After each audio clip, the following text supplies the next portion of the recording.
नमस्कार, मैं हूं नीलू। तो बिहार में सियासी हलचल है वो दिन ब दिन और तेज होती चली जा रही है। बहुत कम दिन अब बिहार इलेक्शन को बचा है। ऐसे में आज बीजेपी की एक बड़ी बैठक हो रही है जिसमें राजनाथ सिंह पहुंच गए हैं और बैठक की अध्यक्षता करेंगे और बहुत सारी बातें इसमें होने वाली है। जीत का मंत्र यहां से दिया जाएगा कि किस तरह से बिहार इलेक्शन में जीत के साथ बीजेपी अपना परचम लहराए। आप देखिए, कुछ बातें इसमें निकलकर सामने आ रही है। सबसे बड़ी बात है कि कल नीतीश ने जिस तरह के फैसले लिए, खासतौर पर सीता मंदिर को लेकर 883 करोड़ रुपए उसके लिए आवंटित किए गए हैं। तो अब सीता मंदिर से बीजेपी और जो जेडीयू है यानी गठबंधन की जो पार्टियां हैं वो कोशिश कर रही है कि जनता को साधा जाए। एक तरफ अयोध्या में राम मंदिर को लेकर बीजेपी जिस तरह से आगे बढ़ी थी उसका बड़ा फायदा बीजेपी को हुआ था। अब उसी तर्ज पर सीता मंदिर यानी राम उत्तर प्रदेश में है तो बीजेपी इस सीता मंदिर को लेकर और जेडीयू सीता मंदिर को लेकर बिहार में आई है। अब देखिए, कुछ बातें निकलकर सामने आ रही है। खास तौर पर कल एक पोस्टर जो लगा जेडीयू दफ्तर के बाहर, उसको लेकर अब बहुत सारे सवाल उठ रहे हैं।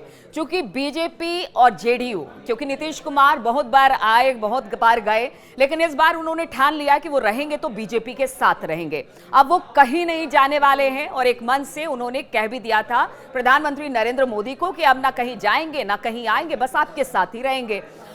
अब देखिए कि बहुत सालों से, अगर पिछले 10-15 सालों की बात की जाए तो कभी ऐसा नहीं हुआ कि किसी भी जेडीयू के पोस्टर पर बीजेपी के कोई नेता या प्रधानमंत्री का फोटो लगा हो। ये पहली बार है। आप समझिए कि पहली बार है जब प्रधानमंत्री नरेंद्र मोदी और नीतीश कुमार एक ही पोस्टर में नजर आए। और इसके बहुत सारे अब सियासी मायने निकाले जा रहे हैं। सियासी मायने इस तरह से कि क्या नीतीश कुमार जो हैं वो अपनी सियासी पारी उनकी अब धीरे धीरे खत्म हो रही है? क्या वो अब बीजेपी के लिए एक बैगेज हो गए हैं जिनका फायदा इस बिहार इलेक्शन में बीजेपी लेगी और उसके बाद बीजेपी आगे बढ़ेगी? जिस तरह से तेजस्वी भी लगातार इस बात को कह रहे हैं कि अब नीतीश चाचा बहुत ज्यादा दिनों तक मुख्यमंत्री नहीं रहने वाले हैं। अब आप समझिए कि जिस तरह से प्रधानमंत्री को इस पोस्टर में दिखाया गया, हमने पीछे देखा है कि जहां जहां पर मुख्यमंत्री जिस राज्य में प्रभावी नहीं रहे या फिर जहां लगा कि नहीं पार्टी अपने दम पर या किसी ऐसे व्यक्ति के चेहरे पर चुनाव नहीं जीत सकती है, वहां पर पोस्टर बॉय जो थे वो प्रधानमंत्री नरेंद्र मोदी बनकर सामने आए।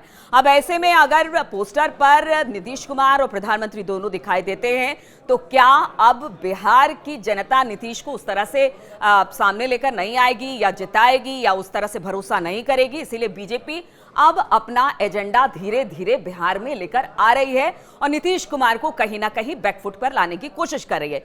शायद नीतीश कुमार को भी ये पता है कि देखिए अब पता नहीं कितने दिन की ये राजनीति पारी रहने वाली है, इसीलिए वो भी इस बार थोड़े से बैकफुट पर हैं। बीजेपी कहीं ना कहीं हावी होती दिखाई दे रही है क्योंकि अब तक जितने भी हम चुनाव पिछले 10-15 साल में हमने देखा, एक बड़े भाई की भूमिका में जेडीयू रही है, नीतीश कुमार रहे हैं और हर बार उन्होंने लीड किया है।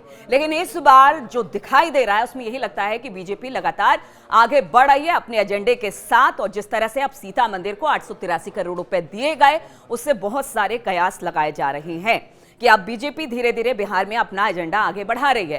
हालांकि नीतीश कुमार कहते हैं और उनकी पार्टी कहती है कि देखिए हम एक साथ मिलकर लड़ रहे हैं, दोनों साथ में हैं और नीतीश कुमार को पहले भी लोग पसंद करते थे एक मुख्यमंत्री के तौर पर, आगे भी नीतीश कुमार ही मुख्यमंत्री बनेंगे। और देखिए, पहले ही बीजेपी ने यह कह दिया था कि नीतीश कुमार के चेहरे पर ही इस बार बिहार विधानसभा में जो बीजेपी और जेडीयू है वो उतरने वाली है। लेकिन उसके बाद क्या, उसके बाद क्या, ये सवाल सबसे बड़ा है क्योंकि बार बार अगर आरजेडी की बात की जाए वो इस सवाल को उठाती रही है, चाहे वो तेजस्वी यादव हो या बाकी उनके नेता हो, कि अब क्या नीतीश चाचा क्या करेंगे? सिर्फ उनका फायदा लेकर बीजेपी उनको किनारे कर देगी। लेकिन इस वक्त राजनीति अपने पूरे चरम पर है। जेडीयू और बीजेपी अपनी राजनीति कर रही है, आरजेडी और अपने उसके बाकी दल अपनी राजनीति कर रही है।